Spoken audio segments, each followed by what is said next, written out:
Hi, I am Rachel, the Good Witch in the Northeast, and welcome to your energetic update for Aquarius season. We're doing these by elements, so this is for the element of air, which is our Gemini, Libra, and Aquarius. Happy Aquarius season.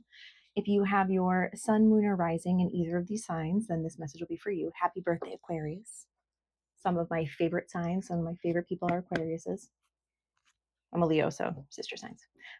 So let's see what message is coming down the pipe for our air signs. Sun, moon, or rising, what can our air signs expect from Aquarius season? What messages do you have for our air signs? We're going to put two different decks together and then we'll go from there. Air signs, air signs, air signs. That's so fucking cool. So I just saw like what are those? Are those called locks in a dam? Open. So if you've been feeling particularly like suspended lately, been feeling particularly out of balance, out of whack, how do you want this, up or down? Which one are we doing? Give me a clarifier. Okay, reverse. Yeah, so maybe you've been feeling particularly ungrounded, particularly like stuck, stagnant. That's shifting. Also, too, it seems like it's a when the dam opens, it's a forceful amount of water. So, and water to me, obviously, we know represents to emotions, psychic abilities, things along those lines. So we shall see how these relate to you. So air signs, we're gonna. The first 2 weeks of Aquarius season is going to be challenging. It's going to be challenging in the themes of feeling like you don't know which way is up, like you can't trust in your own logic, like you can't trust in your own intuition. You don't know where to turn. And what's unfortunate is I don't think there's a lot of things that'll be aligning for help, which means you're meant to be your own teacher to get you out of this. So, probably that being said, pay attention to how you feel when people talk about things. If you're new to this journey, like pay attention specifically to how you feel. You'll know when something's lighting you up inside, and that's what you're meant to follow. Also, I would recommend being more, if you're like newer to spirituality and you're trying to figure out which end is up, or if you're not new and you're trying to figure out which path or avenue to follow, just honestly, the first thing that pops in your mind that makes you feel something like excitement, that's where you go. It could be a myriad of different ways, but I would be the first 2 weeks of Aquarius season, I would be open to different possibilities, different messages, different people, different opportunities. It's okay that you feel disconnected, but there is grounding help available. Like maybe you'll hear something in conversation with someone else that's going to click something for you. Maybe there'll be an aha moment coming in where you're like, oh, that's what I'm supposed to do. It's coming. I promise you it's coming. Ancestrally, I think you come from people that maybe have a hard time with new beginnings. Maybe before, and even maybe for you in this lifetime, a new beginning wasn't always something happy or healthy. Like maybe you moved a lot when you were a kid, which meant a new school, which meant, God, who knows? Tons of trauma. Maybe it's hard for you to trust that a new beginning will lead to something good. And that's fair. And that's where you could do some ancestral work, i.e., speaking to whatever you believe in. And even sometimes it's just your ancestors of being like, I want to trust this. I want to trust self. I know that's scary. Help me. Because that's a lot of what this is like coming home to the inner authenticity. In my opinion, the Aquarius teaches us how to be authentically ourselves because they are unapologetically themselves. They are, and that is amazing. I love that.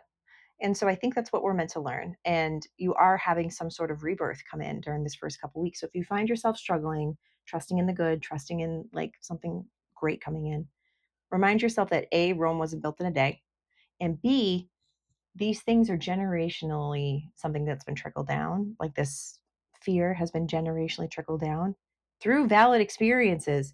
That because it happened before, it doesn't mean it's going to happen again because you're doing shit different. If you weren't doing things different and you were living the same exact way as your ancestors, I'd say, yeah, history is going to repeat itself because that's what happens. If we don't learn our lesson, that's what happens. Not saying that that's just a verbiage. I'm not saying that's what's happening. However, I do think that You're doing things completely differently, which means your ending will be different. The book you're writing is different than the book you read growing up. It's a good way to put it. I like that. Yeah, man, because you also come from people that have a hard time loving themselves. You come from people that there's a lot of pain and grief. And when there's grief and pain, there's not a lot of room for love and light. And I'm not one of those people. It's like love and light to all. No. But I don't think there was a plenty of light when you were growing up. And I don't think there was a plenty of light generationally. I'm seeing like 1900s, like London, which historically we know was not super dope, not super great. There was not a lot of greatness, at least for a lot of working class people, not a lot of voice.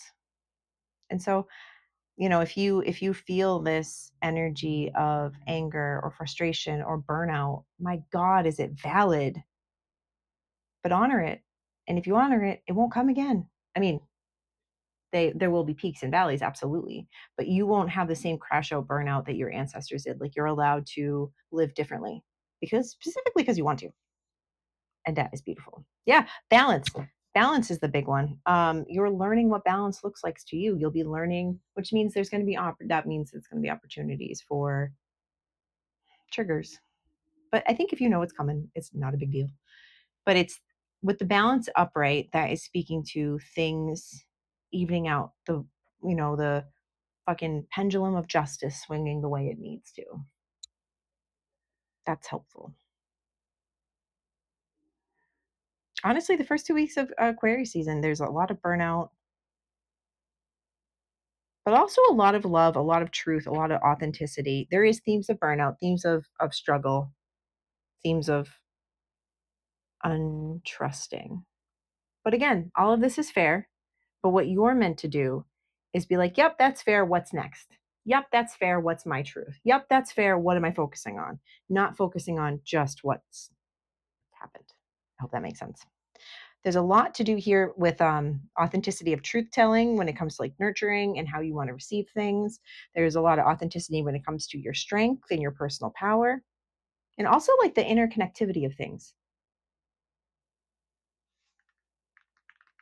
Like, I learned a while ago that the kinder I was to myself, the more it was going to benefit the people around me. And I wonder if maybe you'll be doing the same. And sometimes if we struggle with people pleasing and we struggle with themes of self abandonment, that could be a nice way to like hack that and be like, well, if I'm good to myself, then everyone else will benefit too. Yeah. Should we play on our trauma? No.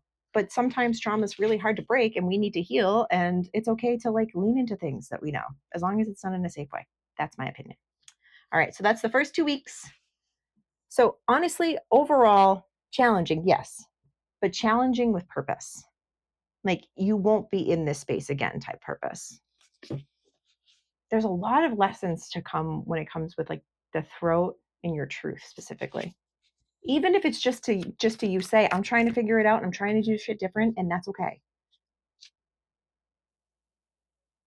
It's okay to advocate for yourself, but you shouldn't have to fight for yourself constantly. You know what I mean? If you're spending time with people where it makes you feel like you have to fight to be heard or fight to be seen or fight for anything, maybe that's not where you want to be putting all your energy right now. And that's okay. Decentralize it. Okay. Last 2 weeks of Aquarius season. What is in store for these lovely air signs? What can they expect? Ooh, strength again. We love her. So that's the second time the strength card is out. Lovers is out for you guys too. Choice. The Star. Aquarius season. Ace of Cups.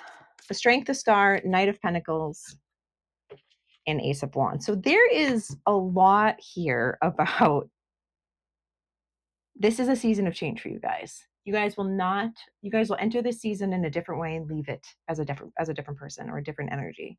Like, you will have more truths unveiled to you. You will have more things aligned, more aha moments, more clarity. But that means it's going to come at the expense of like some muck in the beginning. But once you sift through the muck, there is so much here when it comes to like abundance of clarity is really what's coming through my head. Like, so loudly. Also, the Knight of Pentacles can represent like a guardian angel watching over you. So if you are someone who's into ancestral healing, it would make sense that you have a healthy ancestor step forward that's like, hold my hand, child, I'll show you the way. That's what your intuition is. It's connecting you to where you need to go. Probably why they want you to focus on it. But, and also with the Ace of Wands and the Ace of Cups, this is huge. There's a whole new beginning. That made me feel excited and nervous at the same time. It's like this belly full of nerves dropped into my solar plexus like an anvil. It was like, uh, it's a good thing though. Excuse my dog. Someone's walking down the street. Anyways, I hope you guys enjoyed your reading. You can find me over on Instagram at the Good Witch in the Northeast. If you have questions, feel free to DM me or email me. I'd be happy to start a connection. I do personal readings as well. The link is in my bio over on Instagram. And I hope you all have a lovely, bountiful, blessings-filled Aquarius season. I'll talk to you later. Bye.